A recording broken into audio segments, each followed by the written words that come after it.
LB here from the Dartmouth Student Wellness Center, here to give you a brief demo of chair pose, also known as Utkatasana, or as my favorite, fierce pose. This pose definitely invites us to tap into our fierceness, into being courageous, because there is an element of heat that will be felt in our body, and we might even come against the edge of a little bit of discomfort, of quivering. So it takes this element of strength to willingly go into that. So as you're ready, I'll invite you to come into mountain pose. I'm just going to turn to my side so you can see a profile of this pose. So mountain pose, just bringing your feet hip distance apart and bringing your feet in two straight lines so that they're parallel to one another. And then to begin, just begin to lift and spread your toes and starting to root down with all four corners of your feet into the ground beneath you. From here, inhaling, standing nice and tall. Exhale, feeling the weight of your body root into the ground. Inhale, reaching out through the crown of your head, hands on hips. And as you exhale, begin to bend through your knees, only going as a place that feels manageable for you to be here for a couple of moments.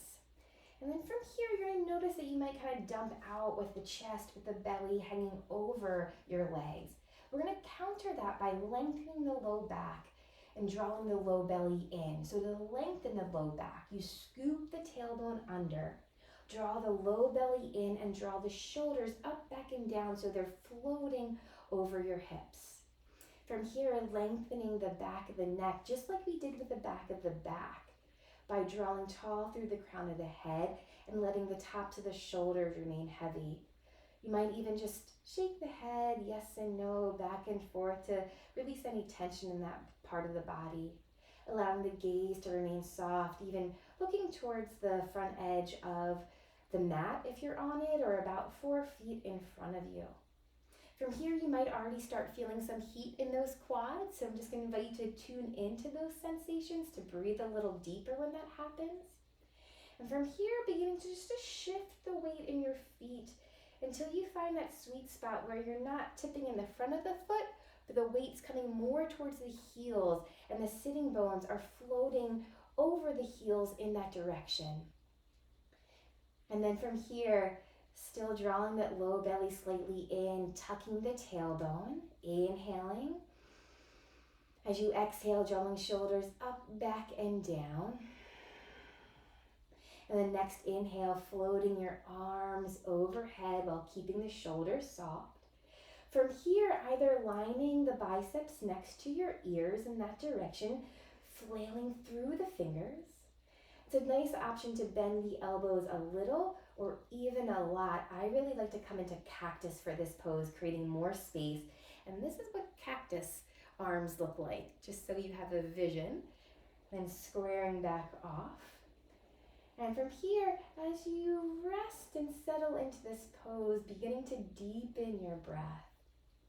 Inhaling, getting wide in the chest. Exhale, maybe sitting a little bit deeper before we leave it. Inhale, honing in your observation of heat, of sensation. Exhale, softening. And then on your next inhale, rooting through your feet, inhaling to rise up, rejoicing in that sweet release as you stretch up. And then exhaling your arms down. And then inhale, just shaking it off, letting it go. And for a moment, just celebrating the courage it took to meet some of that discomfort, to meet that heat, to recognize your own fierceness, and to know that you can bring those qualities with you outside of chair pose, but into your day whenever it calls for it. So from my heart to yours, that is chair pose. I thank you, and until next time, take care. Bye-bye.